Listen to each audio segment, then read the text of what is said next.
There's an eerie silence as I walk past dozens of dead dogs hanging on a rural fence in the bush. This is no ordinary fence.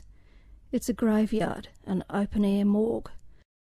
My name's Kevagosha, and I've been here a couple of times over the years, and there are just more and more and more dogs, more and more and more bones. Will they ever end? Dog fences like this exist throughout Australia, but this is more public, as it's on a popular tourist drive. It's an astonishing sight in the bush near the New South Wales and Victorian border, between East Gippsland and the New South Wales Snowy Mountains and Monero Plain extending through to the nation's capital at Canberra. This fence line of dead wild dogs is in the middle of vast tracts of native forest, interspersed with farming valleys of sheep and cattle.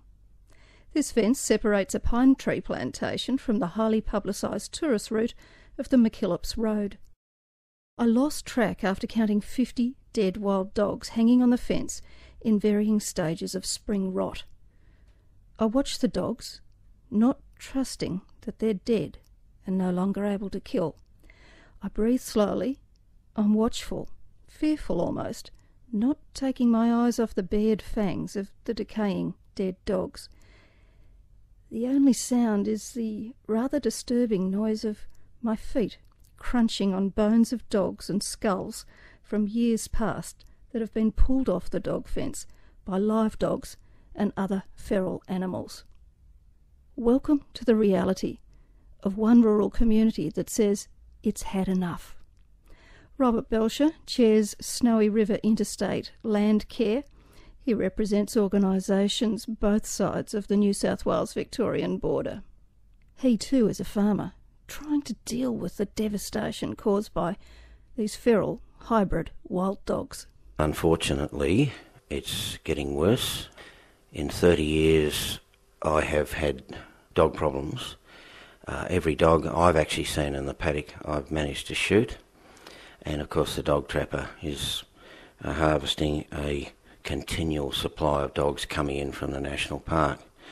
But this year, it is like no other year. I have never seen dogs like this. I have never seen the numbers. I have never endured the losses that we have this year. And I'm not Robinson Crusoe. There are people who've never had dog problems that are having, 3 dogs in the one day turning up and wiping out their lamb supply. The people that are locking their sheep up in the shearing shed at night, what's left of them, so they can sleep. The last 3 dogs I've seen have been in the paddock. Every one of them was a different dog. How close to your home have they got? They're killing right up to the fence around home. My merino lambs this year are a disaster. They're all gone. Do you hear them, or is it just occasionally when you're out working you see them in the distance? No, I can hear them at night. I can hear more than one howling. Again, I've never seen anything like this. The simple fact is the population of wild dogs coming out of the national park is huge. It's never been like this before. There are so many more of them.